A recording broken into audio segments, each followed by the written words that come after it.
Hello, my name is Rich Nolan from Nolan Engineering, located in upstate New York, and today we're going to introduce you to the basement wall straps and why you would need to use those.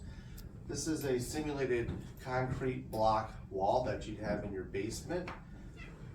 Usually they're 8-inch blocks. They can be 10 inches thick or also 12 inches thick.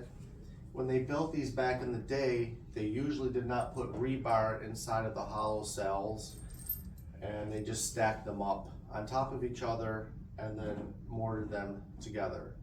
So what typically happens is you'll get a horizontal wall crack and some inward displacing or bowing of your wall. And that's caused by the weight of the soil or the dirt or the earth on the outside of the wall pushing inward.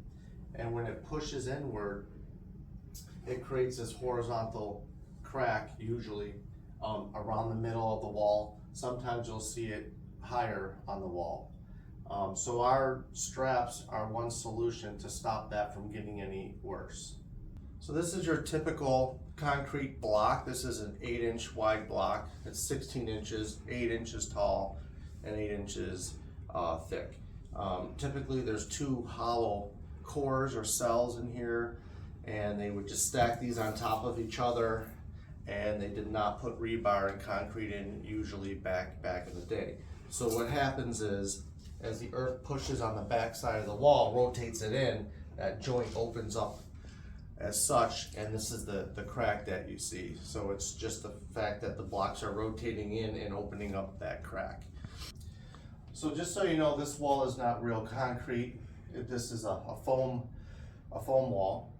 And if you have a foundation wall that's pushing in like that, there are a few things that you could do to stop that from happening. If it's pushed in too much, unfortunately, you have to replace the wall. But typically, and it varies out there, but if it's pushed in 1.5 inches or less, you could repair the wall instead of replacing the wall. And there are different systems out there for doing that. One system is you'll see people actually putting steel beams up against the wall, and the steel beams will be secured to the floor below and secured to the floor system above, and they just brace the wall. Those beams do stick in. They're spaced every 4 or 5 feet, and usually the back of the beam just contacts the wall at one point, which isn't great. If it's done right, they will fill in behind the beam everywhere with concrete to make continuous contact with the wall. So those beams will stop the wall from pushing in. However, they do stick into the room and they look pretty intrusive. Another method out there is people will secure carbon fiber straps to the wall. Carbon fiber is very strong, it does not stretch. But to install carbon fiber, you have to take care and clean the wall very well. You'll have to take an air grinder and grind off any paint or grime off the wall. The straps are about 1 foot wide, and then you mix epoxy and you apply it to the wall, and then you put the strap on the wall. Those are spaced about every 4 to 5 feet as well. The issue with that is just a lot of prep time, a lot of cleaning the wall.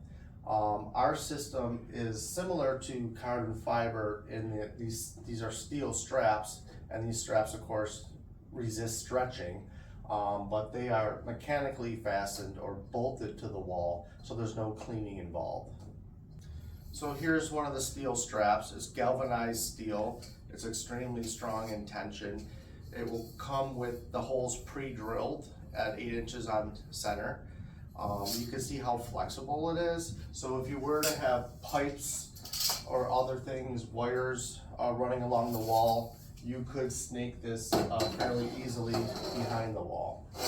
The holes are 3/8 inch diameter, and they're secured to the wall using a Simpson Titan anchor, which is a bolt. It's about 1.5 inches long. So we would drill the wall, which we'll show you in a minute, and then just ratchet in one of these anchors. Some walls they start the top course with an 8-inch tall block. Some start with a 4-inch tall block. So these straps will work with either. There's a sticker on here that tells you which hole to use depending on if your top block is 8-inch tall or 4 inches tall. Then from that point on, you'll have a hole every 8 inches. However, if your wall is really tall, we'll need more bolts to secure the strap. So toward the bottom of the wall, you're going to have 2 bolts per block instead of 1 bolt, but they're already pre-drilled. The last function that these straps have is they bend over at the top and they screw to the rim board, and that helps if the wall is also tipping in, if it doesn't have a very secure attachment to the sill plate. By securing the straps to the rim board, it also helps the wall not tip in at the top. So it solves both the bowing problem, and if there's any tipping problem, it will also stop that from happening. So here's a full length strap that you would get. Typically this is going to be longer than what you actually need. So the first thing you do is you want to secure it to the top block. Now this is an 8-inch top block, so I'm going to use the 4th hole. And what that's going to do is allow me enough strapping material to bend this over and screw it to the rim board. If you had a 4-inch top block, you would use the 3rd hole from the top. So I'm going to have Brian come and secure this to the center of the block. Now again, this is a foam wall, so we're not using right now the actual screws, but we'll show you that in a moment. So the first thing you want to do is secure to the center of your top block. Now there's a hollow cell here and there's a hollow cell here. You want to screw into the hollow part of the block. It's just easier. So you would either do it here at this 3rd point location or here at this 2/3 point location. Once you get your top strap secured, you want to level the strap along the wall and put some tension on it with your foot. And this works best with having a helper that could stand here and put tension on it. And then you'll screw down, starting from the top and working your way down to the bottom while keeping tension on the strap. And wear your safety glasses.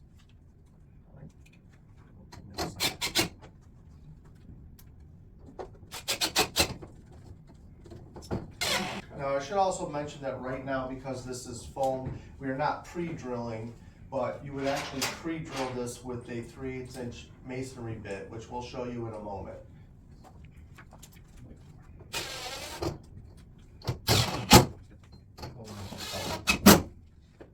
Now, as I mentioned earlier, these get 1 screw per block, but when the wall gets to a certain height, because of the tension that's developed in the strap, it will start requiring 2 screws.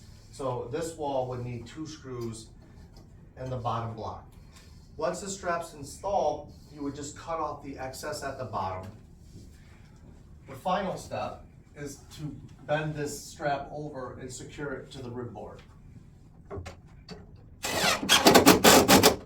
And then you would cut the excess off at the top. Now, if your wall's not tipping in at the top, it's not absolutely necessary to do that step. You could cut the strap off here. But for extra added protection, you would just screw it to the rim board. So now we're going to show you how the strap is actually attached to a concrete block wall. Obviously, we just have a small section here. So when the strap is aligned down the wall, you're going to take a hammer drill with a 3/8-inch masonry drill bit, which we do provide 1.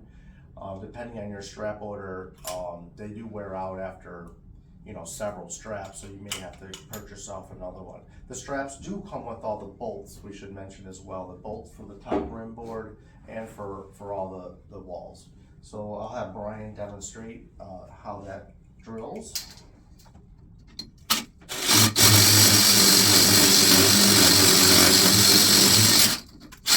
So it only takes a few seconds to drill through. If this were an actual wall, it would even drill quicker because you just push against the wall. Then you want to switch over your bit to another hammer driven system and to install the actual anchor bolt. And that's how quickly this goes on. Do not over tighten the bolt, it just needs to be snugged up. There's nothing trying to pull the bolt out of the block, it's simply in shear.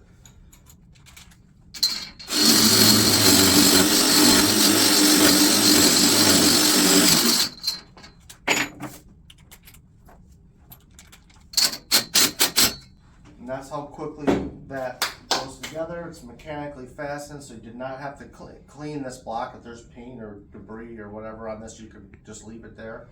And now these blocks are locked together, so as that earth tries to push and spread this apart, there's no way that this is going to open up. So what you get when you order the kit, you'll get obviously the strap that'll be coiled up. Be careful when you open it, please wear safety glasses and gloves.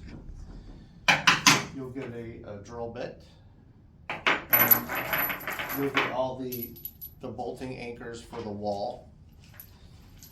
Thank you, Brian. And along with the anchor that goes into the top rim board.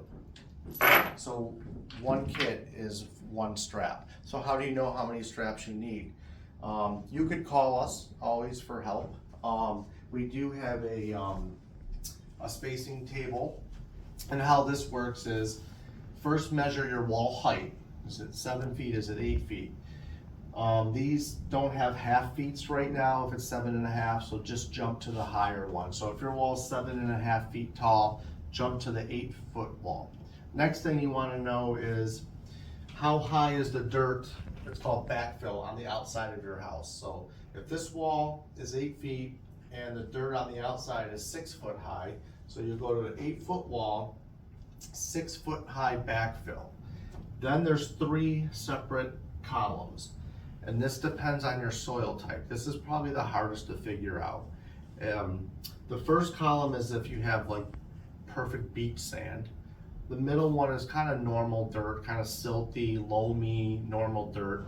The last column, if you have terrible clay, this would be just like modeling clay, very heavy soils that don't drain. If you don't know and you don't think you have clay, you're fairly safe using the middle column. That's for most soils. If you do have terrible heavy soil clay, then use the last one. But most fall within the middle column. So for an 8-foot wall, 6 foot high dirt on the outside, and normal soil, it's telling me that I have to space these straps at 24 inches on center. So every 24 inches I'd have a strap. Now you would, if this is a corner here, you would start your first strap 24 inches off of that inside corner. If you have a window, we recommend a strap on either side of the window. So that may adjust your spacing a little bit. You could also put a half strap underneath a window as well. If this isn't clear, you can always call us for advice. Also, I forgot to mention, you do get instructions in the kit as well. So if you don't remember any of this, it's all written down in words.